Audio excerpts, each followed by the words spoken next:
দক্ষিণ পূর্ব এশিয়ায় পৃথিবীর বৃহত্তম বদ্বীপ অঞ্চলের দেশ বাংলাদেশ। ছোট বড় অসংখ্য নদ নদী বয়ে চলেছে এদেশের বুক চিরে।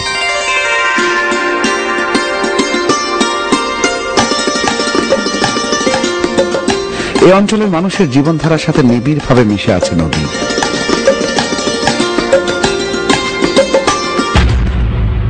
ভৌগোলিক অবস্থানগত কারণে দক্ষিণ পূর্ব এশিয়ার এই দেশটিতে প্রাকৃতিক দুর্যোগের কোনো শেষ নেই। অতিবৃষ্টি, অনাবৃষ্টি, ঝড়, জলোচ্ছ্বাস আর বন্যার করাল গ্রাসে প্রায় প্রতি বছরই এদেশের কোনো না কোনো অঞ্চল হয় বিধ্বস্ত, মানুষের জীবনধারা হয়ে পড়ে বিপর্যস্ত। এই অঞ্চলের প্রাকৃতিক দুর্যোগ সমূহের মধ্যে সবচাইতে নিয়মিত হচ্ছে বন্যা। প্রায় প্রতি বছরই বন্যা তার সর্বনাশী রূপ নিয়ে হানা দেয় বাংলাদেশের সবুজ শ্যামল প্রকৃতিতে। অথই পানির নিচে তলিয়ে যায় ফসলের মাঠ, বসতবাড়ি, পথ ঘাট, প্রান্তর সহ সমগ্র জনপদের চারিদিকে শুধু থই থই পানি। যতদূর চোখ যায় শুধু পানি আর পানি। মানুষের জীবনে নেমে আসে চরম দুর্ভোগ। ওয়ালাইকুম আসসালাম। কি করো গরম? আর খড়ের বোঝা গাছের আগায় বানতেছ কেন? বন্যার সময় বুঝলেন খাওয়ান দাওয়ানে বড় সমস্যা, সেই জন্য কিছু খাওয়ান আগে থাকতেই গাছের আঘাত বান্ধা রাখতেছে। তো খড় আবার মানুষের খাওয়ান হইলো কবে থেকে? ও না না মাসা সাহেব, মাইসের খাবার না, গরুর খাওয়ান। তাই কও, ভালো বুদ্ধি বাইর করছো তো। হ্যাঁ হ্যাঁ মাস্টার সাহেব, গেলবারে বন্যা বুঝলেন খুবই ভোগান্তি গেছে, সেই জন্য আগে ভাগেই বুঝলেন কিছু ব্যবস্থা করে রাখতেছি। যেমন এই যেমন ধরেন ঘরের ভিটে একটু উঁচু করাইছি, তারপর ধরেন টিউবওয়েল বন্যা পানির সময় ডুবে যায় সেটাও একটু উঁচু করে ব্যবস্থা করছি, তারপর ধরেন একটু লাকড়ি, তারপর কিছু খাবার দাবার মজুত করে রাখছি, আর এই আর কি। খুব ভালো করছো, কিন্তু সেই সাথে কিছু ওষুধপত্র জোগাড় রাখা দরকার।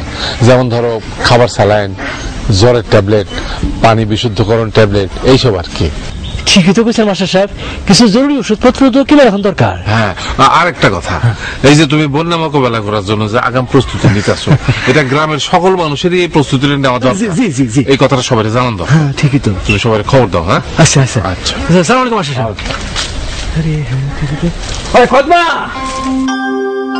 বাংলাদেশে আষাঢ় থেকে আশ্বিন মাস বন্যার মৌসুম।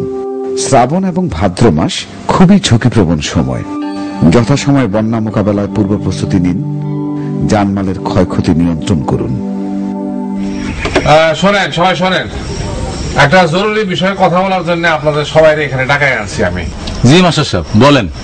এই যে আমার পাশে বসে রয়েছে করম আলী, এই করম আলী নিজের উদ্যোগে সামনের বন্যা মৌসুমের জন্য যাতে কোন রকম দুর্ভোগ না হয় সেই জন্য কিছু আগাম ব্যবস্থা করে ফেলেছে।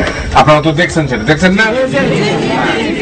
এখন আমি চাই যে আপনারা সবাই এইরকম আগাম ব্যবস্থা করবেন। স্যার, বন্যা যে হইবে তার তো কোনো নিশ্চয়তা নাই, তো খামাখা আগাম ব্যবস্থা নিয়ে কি হবে? ভুল ভুল ভুল।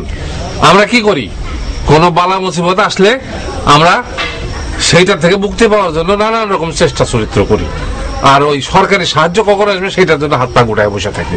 এই যে আমার পাশে বসে রয়েছে করম আলী, এই করম আলী নিজের উদ্যোগে সামনের বন্যা মৌসুমের জন্য যাতে কোন রকম দুর্ভোগ না হয় সেই জন্য কিছু আগাম ব্যবস্থা করে ফেলেছে। আপনারা তো দেখছেন, সেটা দেখছেন না? হ্যাঁ, এখন আমি চাই যে আপনারা সবাই এইরকম আগাম ব্যবস্থা করবেন। জি মাস্টার সাহেব, কথাটা আপনি ঠিকই কইছেন। আমরা সবাই যার যার বাড়িতে করম চাষার মতো সব ব্যবস্থা নিয়ে রাখুন। খুব ভালো কথা। এরপরেও কিন্তু কিছু কিছু কাজ আছে যেটা সবাই মিলে একসঙ্গে করতে হইব যাতে গ্রামের মানুষের সুবিধা। কিরকম কাজ মাস্টার সাহেব? এই যেমন ধরেন গ্রামের স্কুল, এই স্কুলগুলো কিন্তু বন্যার সময় আশ্রয় কেন্দ্র হিসেবে পরিণত হয়।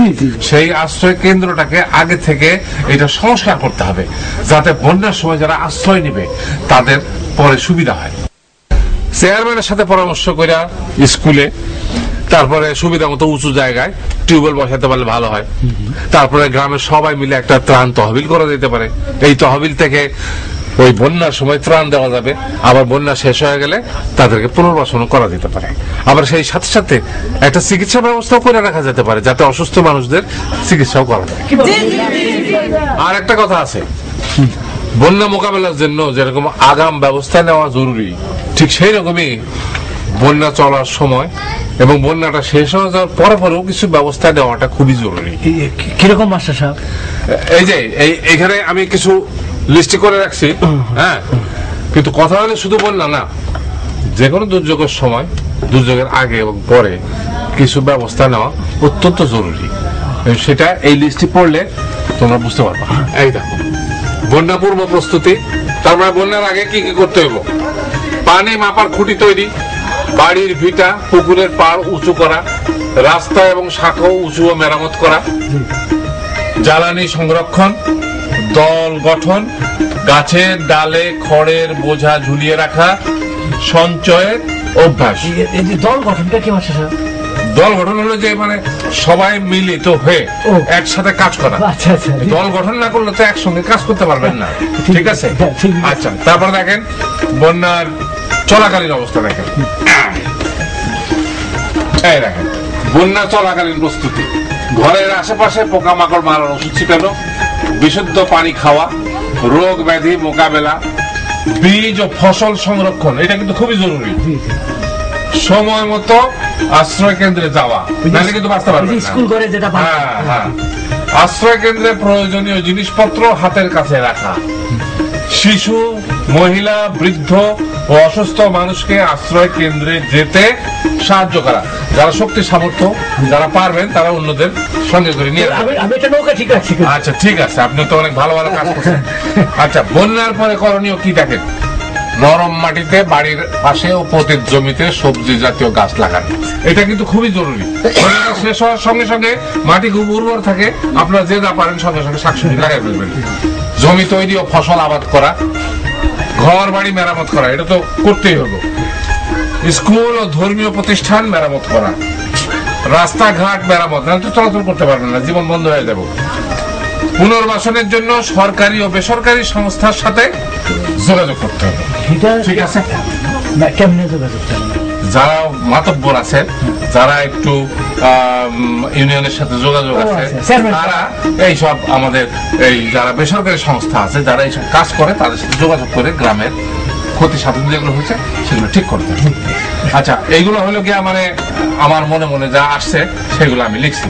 এরপরেও কিছু জিনিস আপনাদের মনে আসতে পারে, সেই সব ব্যবস্থাও আপনারা নিজেরা নেবেন।